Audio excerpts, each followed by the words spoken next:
Chuck, welcome back. Part 2 of this interview, where we get to know you a little bit more. I'm just going to go ahead and jump right in. What other areas will NAFA focus on to kind of expand distribution in the future? Well, I think the challenge today is that what do we see in our business? We see a plethora of product. We see a lot of individual groups coming together in terms of consolidation. If you look back 20 years, you would look at all these different firms that were around and which are no longer around. Mm-hmm. We'd look at the various different iterations of product as time goes on, and I think they've really kind of grown to help the individual out and really be meaningful in terms of the detail and the ability to solve people's problems. So what I look at for the future is that the more that individuals can kind of look at in terms of how do we help that individual, right, that's going toward retirement and saving. And I think when we collaborate around that, it really is important for a couple of reasons. Number one, they need what we have. Mm-hmm. So very much as we look to the future of how this works, it's a regulated business, both on a state side and on a federal side. So a lot of things that work out is that we have to do a great job of advocating and letting people understand and educate them on what we do and how these products work. So therefore, they're able to maximize the utilization of those products. So for instance, if we didn't do that and we allowed the regulators to kind of do this, it'd become a lot more difficult, a lot more a situation where the end individual would be hurt. So particularly the smaller clients, a lot of times what goes around in terms of how we look at business, individuals that are have 7 figures or more saved, a lot of times they have the ability to select a lot more different products, and different individuals are much more willing to help them out. It's the individuals that are in that other group that have a couple $100,000 to $1 million that really need the help. Yet where are they getting the help from? They're getting help from folks like us. And I think where our group is able to that we represent really takes care of Main Street America. And I think one of the things that I find is that while regulators may have the best interest of a client at hand, what they do is they impair the ability for these people to get advice. Mm-hmm. And what they need more than anything is education and advice. So I see our role growing in the future as more of an advocate for those individuals that need the advice, that need the education, so they understand what the process is. No one goes to you and says, "Oh, you're 65 now. What do you do?" There's no classes for that in the sense that an individual tries to save in whatever plan they have, and then all of a sudden they're there and they step into retirement. And so the things that we do that are truly important to those individual clients are what I want to advocate for, and that they need things to help them take care of what expenses they have that are, I kind of look at it from a standpoint of understanding the needs that they have over that course of that time. And I'm talking about maybe it's just food, shelter and clothing and healthcare, right? So if I could take care of that bucket, then it allows me with whatever it is, maybe it's Social Security, a defined benefit plan, some type of payout from one of our products.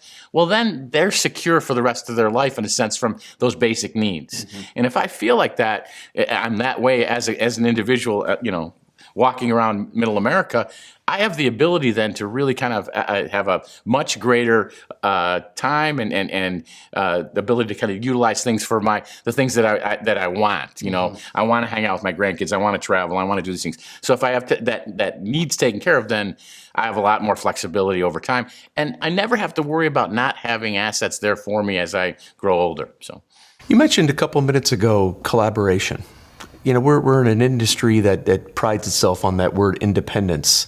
I do think there's a need for that collaboration across this industry. How does NAFA and how do you plan on helping this industry kind of collaborate into the future? That's a very good question. I think the key component there is a lot of us in terms of independence. Independence, what's that do? It gives folks new ideas, new abilities to look at things, new ways to approach and how we market, how we sell, how we plan. And when we look through that process, there's going to rise to the top some excellent ways or best practices. And so I think as a foundational tool, we want to educate both clients, the press, our carriers, our IMOs, all the different people that we can. Mm-hmm. But what ends up happening is if we do come up with these different ways to really kind of say, here's how this works and how we go through this process, it really is beneficial to everyone. So that collaboration allows, both the ability to have new ideas and from the individuals that are independent, but then saying, okay, well, what really is important, and what touch points are important to end clients that really help them. So, and I think if we kind of make those standards over time, it raises the bar for everyone. Yeah. And then the other thing it does is that from a standpoint of an industry, we're allowed then to say maybe we're able to expand the pool. And so when you collaborate, it's not like going, oh, I'm trying to go after the same business that everybody else is. It actually expands the pool because it validates the process and it allows individuals to say, oh, wow, I didn't know this. Somebody's talking to their neighbor about how they're solving their problem. Well, that works for me. You have your expenses taken care of for, the next 30 years or 35 years or whatever I'm living. I don't have to worry about that. Well, then it allows that next individual to think, oh, what am I doing that I'm not, I'm working online with someone and I don't have an advisor. Well, they look for more advice. They look for the ability to have different products and solutions that capture and allow them to really kind of allow the flexibility in their financial planning. Okay, fantastic. We talked a little bit earlier about advocacy, advocating on behalf of your industry. We do the Annuity Leadership Forum each and every year, which is one of our fantastic events in Washington, D.C. And one of the best parts about that event is the Hill Walk, where we actually have an opportunity to speak on behalf of our industry. In your mind, why is it so important to advocate on behalf of the industry that you're in? Well, there's a couple points there. I think number one, as I mentioned before, there's a lot of regulation that goes around the different things, whatever financial services product you're using, both federal and state, well, particularly with the federal issues. Well, if you look at Congress or senators, they also, there's very few that have been in our industry. So they don't understand a lot of things in terms of how products work or how the different things that we're doing affect their constituents.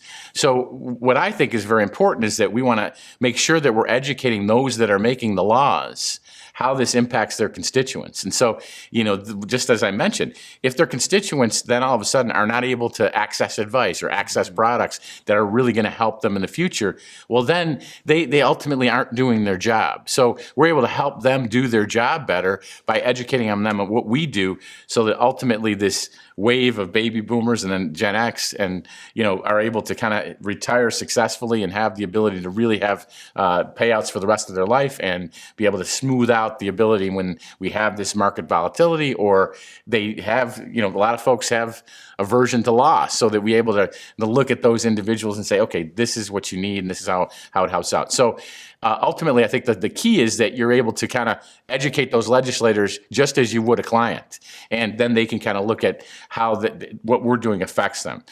The other big thing that is to get out front of any issues that come up. Sometimes regulators are approaching Congress for the various departments, as we went through the DOL with that. Again, Treasury with the IRS does that. In terms of the way laws work is that they have the law, but then the regulations kind of are under that, how they implement the laws. So when we go through this process, a lot of times it's not statutory, it's regulatory. And I think when we have the ability to get the ear of legislators, that might not have been their intent to say, this is the way this regulation should be. So we have to make sure that we're educating them to say, well, is that really the intent of what you wanted to do?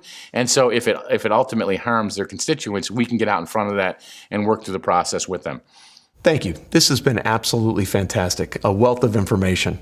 Hopefully you'll join me again for the last part of this interview. We just have a couple more questions for you. And if any of our viewers haven't seen part 1 of this interview, they can always go back and watch it on the website or join us for part 3 coming up.